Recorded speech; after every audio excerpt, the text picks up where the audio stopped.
Hello friends, good morning. मैं सुमन कुशवाहा आपके अपने यूट्यूब चैनल जीएस क्लासेस में स्वागत करती हूँ। हमारे जो भी भाई बहन चैनल पर नए हैं तो चैनल को सब्सक्राइब कर लें और वीडियो को स्किप बिल्कुल भी ना करें, पूरा वीडियो देखें। और आज के टॉपिक में हम लेकर आए हैं हिंदी ग्रामर से संज्ञा जो टॉपिक है उससे बहुत ही महत्वपूर्ण प्रश्न लेकर आए हैं।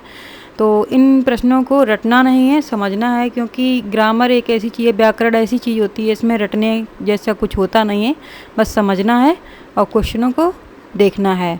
तो चलते हैं अपने क्लास की तरफ। हमारा फर्स्ट क्वेश्चन है, संज्ञा के कितने भेद होते हैं? 3, 5, 6 या 7? तो संज्ञा के मतलब अगर मुख्यतः देखे जाएं तो 3 भेद होते हैं, लेकिन अगर यहाँ पे संज्ञा के कितने भेद होते हैं तो अगर ऐसा क्वेश्चन आता है तो यहाँ पर आपका आंसर 5 होगा। तो 5 वो कौन कौन से नाम है? जातिवाचक, व्यक्तिवाचक, भाववाचक, समूहवाचक और द्रव्यवाचक। तो ये 5 भेद होते हैं संज्ञा के। बढ़ते हैं अगले प्रश्न की तरफ। अगला प्रश्न हमारा है, निम्न में व्यक्तिवाचक संज्ञा कौन है? गाय, पहाड़, यमुना, आम। तो यहाँ पे व्यक्तिवाचक संज्ञा कौन से होते हैं? व्यक्तिवाचक संज्ञा वो होते हैं जो पर्टिकुलर किसी वस्तु का नाम बताते हैं, किसी वस्तु हो या पदार्थ हो, कोई भी चीज़ हो उसका नाम बताते हैं। तो वो यहाँ पे चाहे व्यक्ति हो तो नदी हो, पहाड़ हो, अगर नाम आ रहा है उसका तो वो व्यक्तिवाचक संज्ञा का उदाहरण हो जाता है। तो यहाँ पे देख लेते हैं, गाय है, लेकिन गाय तो बहुत सारी गाय होती हैं तो ये जातिवाचक में चला। पहाड़ है, पहाड़ का भी यहाँ पे नाम नहीं दिया गया है तो यहाँ पे भी नहीं होगा। यमुना है, यमुना एक नदी है, जिसकी अगर यहाँ पे नदी होता तो वो जातिवाचक, लेकिन यहाँ पे यमुना दिया है, यमुना एक ही नदी है और उसका नाम दिया है, तो यहाँ पर हमारा जो राइट आंसर हो जाएगा वो हो जाएगा यमुना। आम भी कैसा है? जातिवाचक संज्ञा के अंतर्गत आता है। बढ़ते हैं अगले प्रश्न की तरफ। अगला प्रश्न हमारा है, कौन सा शब्द जातिवाचक संज्ञा नहीं है? चलिए देख लेते हैं इसके ऑप्शन। जवान, सुंदर, बालक या मनुष्य। तो यहाँ पे ये पूछा जा रहा है कि जातिवाचक संज्ञा नहीं है। जवान क्या है? जवान तो बहुत सारे होते हैं, तो मतलब उसमें भी मतलब कैटेगरी होती हैं, तो यहाँ पे कैटेगरी कोई दी नहीं गई है। तो जवान है तो ये जातिवाचक संज्ञा का उदाहरण है। बालक है, ये भी जातिवाचक संज्ञा का उदाहरण है। और मनुष्य की अगर बात की जाए तो ये भी जातिवाचक संज्ञा का उदाहरण। लेकिन जो सुंदर शब्द है ये हमारा भाववाचक संज्ञा के अंतर्गत आता है, इसलिए ये शब्द जातिवाचक संज्ञा नहीं है। बढ़ते हैं अगले प्रश्न की तरफ। अगला प्रश्न हम देख लेते हैं, निम्न में भाववाचक संज्ञा नहीं है? मिठाई, चतुराई, लड़ाई या उतराई। तो भाववाचक संज्ञा क्या होते हैं कि मतलब भाववाचक संज्ञा वो होते हैं जिन्हें मतलब हम देख तो सकते हैं, साथ ही साथ उसमें मतलब भाव भी हो, भाव ज़्यादा अधिक होता है। तो जैसे भाव से हम फील करते हैं उसको अंदर से, तो वो चीज़ हो जाती है, भाववाचक संज्ञा के अंतर्गत आती है। तो यहाँ पे हम देख लेते हैं कि सेकंड ऑप्शन देखते हैं। चतुराई जो है वो हम लोग जैसे किसी से हम बात कर रहे हैं तो हम लोग बोलते हैं इसमें चतुराई भाव होता है, तो कहीं ना कहीं हमने गेस किया ना। तो चतुराई हो गई, लड़ाई हो गई, उतराई हो गई, ये सब चीज़ें क्या होती भाववाचक संज्ञा के अंतर्गत आती हैं। और जो मिठाई है, मिठाई क्या है?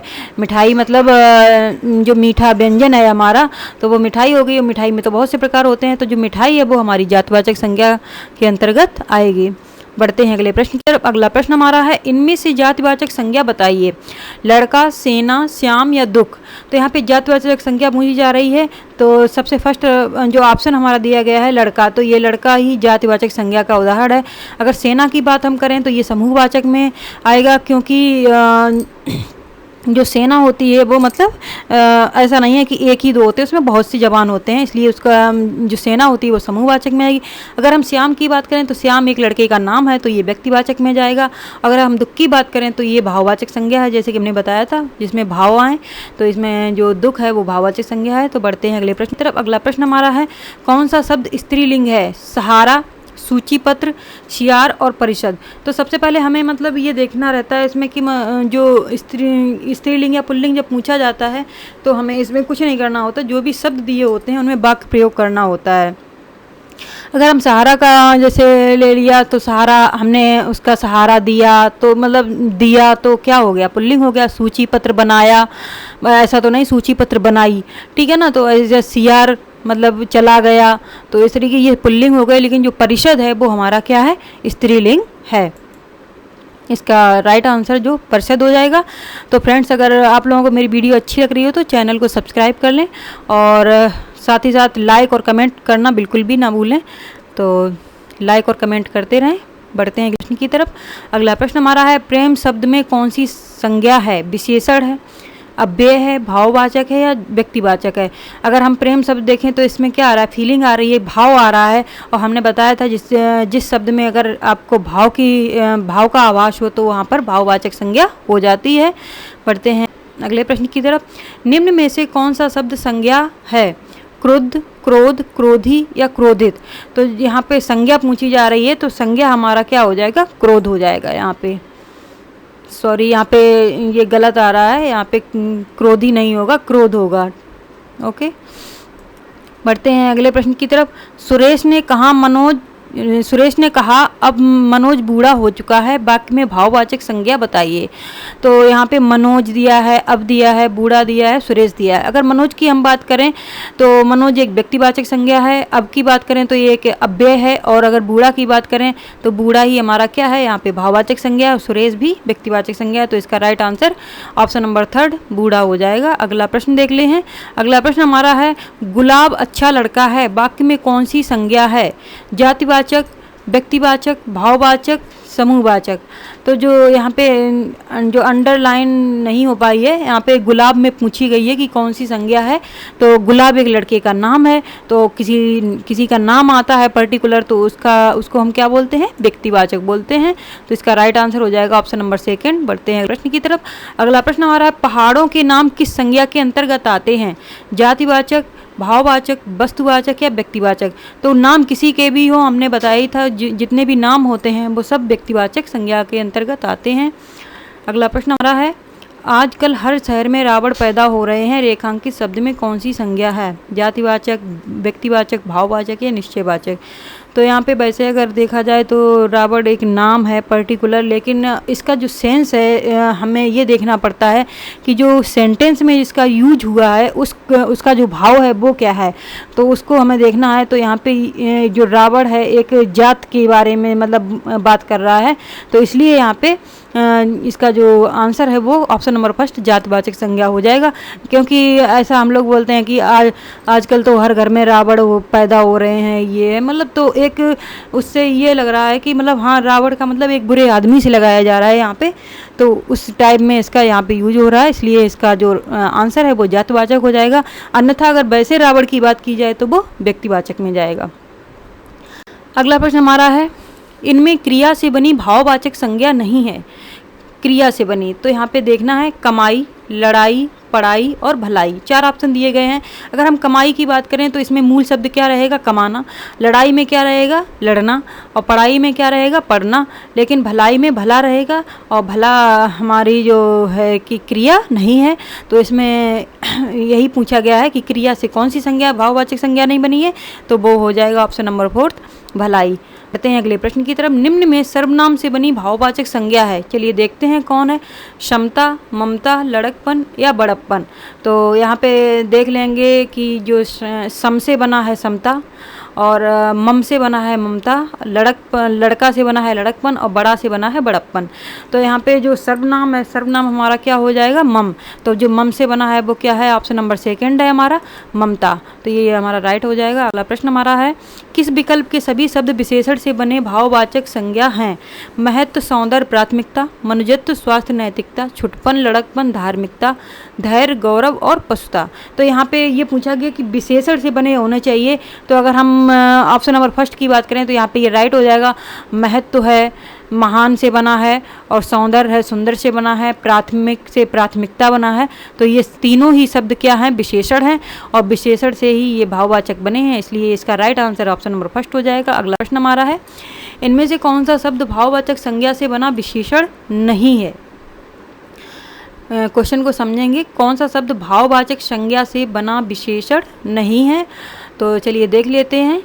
व्यवहारिक, नैतिक, आध्यात्मिक या प्राथमिक? तो चलिए देख लेते हैं इसका आंसर। इसका आंसर है प्राथमिक, ठीक है ना। तो ये भाववाचक संज्ञा से बना विशेषण नहीं है, क्योंकि इसमें प्रथम से ये बना है, और प्रथम एक भाववाचक संज्ञा नहीं है यहाँ पे। बढ़ते हैं अगले प्रश्न की तरफ। अगला प्रश्न हमारा है, निम्न में से क्रिया विशेषण से बनी भाववाचक संज्ञा है। तो सबसे पहले हमें इसका क्रिया विशेषण का जो शब्द है वो हमें निकालना पड़ेगा, तभी हम पहचान पाएंगे कि किसमें मतलब ये भाववाचक संज्ञा बनी है क्रिया विशेषण से। अगर हम वीरता की बात करें तो इसमें वीर अलग हो जाएगा, वीर से बना है, और वीर क्या है मतलब जातिवाचक संज्ञा के अंतर्गत। अगर शीघ्र की बात करें तो ये हमारा यही ऑप्शन हो जाएगा सही, क्योंकि शीघ्र जो है वो क्रिया विशेषण है और क्रिया विशेषण से बना है भाववाचक संज्ञा, तो ये शीघ्रता हो गया, तो इसलिए इसका राइट आंसर शीघ्रता हो जाएगा। अगला प्रश्न देखते हैं, महात्म्य में शब्द है जातिवाचक संज्ञा है, व्यक्तिवाचक है, समूहवाचक है, भाववाचक है। तो जो महात्म्य है वो भाववाचक संज्ञा के अंतर्गत आता है। अगला प्रश्न हमारा है, मधुर विशेषण से बनी भाववाचक संज्ञा है माधुर्य, मधुरमा, माधुरी या मधुरता। तो जो मधुर विशेषण से बनी भाववाचक संज्ञा है वो है हमारे ऑप्शन नंबर फर्स्ट माधुर्य। अगला प्रश्न देख लेते हैं, निम्न में कौन सा शब्द संज्ञा से बना हुआ विशेषण है।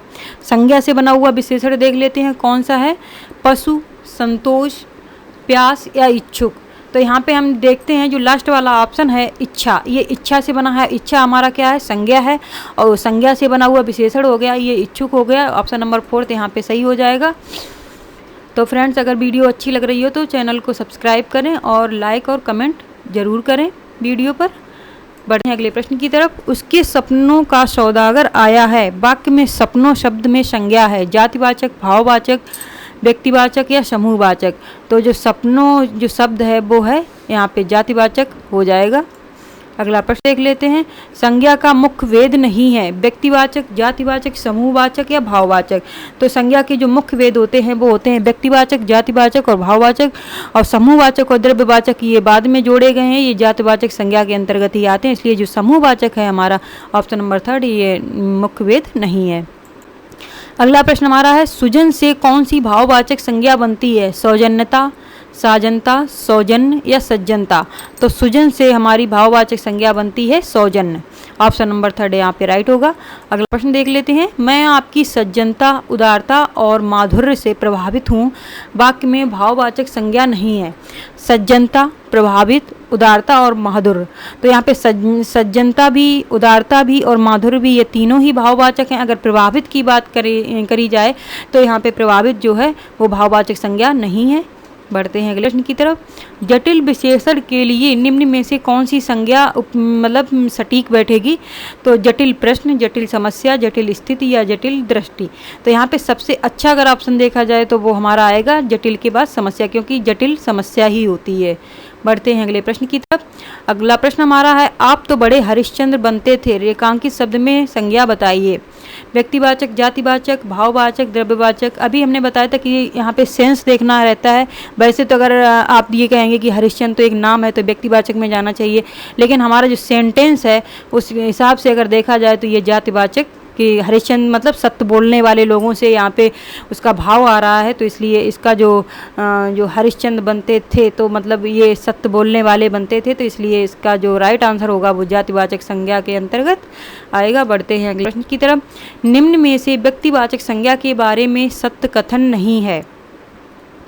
कौन कौन मतलब सत्य नहीं है, तो चलिए देख लेते हैं। ऑप्शन देखते हैं। सबसे पहले व्यक्तिवाचक संज्ञा में नाम परिवर्तित होता है, सही है ये। व्यक्तिवाचक संज्ञा में हमेशा एक वचन का प्रयोग होता है, बिल्कुल सही है। व्यक्तिवाचक संज्ञा एक वचन व बहुवचन में प्रयोग होती है, ये नहीं सही है, इनमें से कोई नहीं। तो ये ऑप्शन नंबर 3 है, व्यक्तिवाचक संज्ञा एक वचन व बहुवचन में प्रयोग दोनों में नहीं होती हैं, हमेशा एक वचन में प्रयोग होती हैं। बढ़ते हैं अगले प्रश्न की तरफ, राज्यपाल में कौन सी संज्ञा है, भाववाचक, समूहवाचक, व्यक्तिवाचक या जातिवाचक। तो राज्यपाल में क्या है, राज्यपाल एक पद है, तो ये जो पद है तो पोस्ट है, तो ये जातिवाचक में चला जाएगा। बढ़ते हैं प्रश्न की तरफ, कच्छा, गुच्छा, ढेर और सेना आदि किस प्रकार की संज्ञा की ओर संकेत करते हैं, भाववाचक, व्यक्तिवाचक, समूहवाचक, द्रव्यवाचक। तो यहाँ पे जो इसका राइट आंसर हो जाएगा वो समूहवाचक हो जाएगा, क्योंकि कच्छा भी समूह में होती है, गुच्छा मतलब बहुत सा गुच्छे में फूल या कुछ भी होता है, गुच्छे में काफ़ी मात्रा में होते हैं। ढेर मतलब कोई चीज़ का ढेर होता है, उसमें भी बहुत सारी चीज़ें होती हैं। सेना की बात की जाए तो ये भी सेना में भी बहुत सारे जवान होते हैं, तो इस प्रकार से ये समूहवाचक संज्ञा का उदाहरण है। अगला प्रश्न देख लेते हैं, सोना चांदी दूध में कौन सी संज्ञा है? भाववाचक, व्यक्तिवाचक, द्रव्यवाचक और समूहवाचक। तो जितने भी पदार्थ होते हैं या द्रव्य संबंधी जो पदार्थ होते हैं वो सब द्रव्यवाचक संज्ञा के अंतर्गत आते हैं। तो आज का सेशन यहाँ पे ये बहुत ही महत्वपूर्ण सेशन था संज्ञा का, तो ये आज यहाँ पे समाप्त होता है। तो फ्रेंड्स, अगर आप लोगों को मेरी वीडियो अच्छी लगी हो या हमारे जो नए भाई बहन हैं चैनल पे, तो चैनल को सब्सक्राइब जरूर कर लें, साथ ही साथ हमारे वीडियो पर लाइक कमेंट ज़रूर करें। धन्यवाद।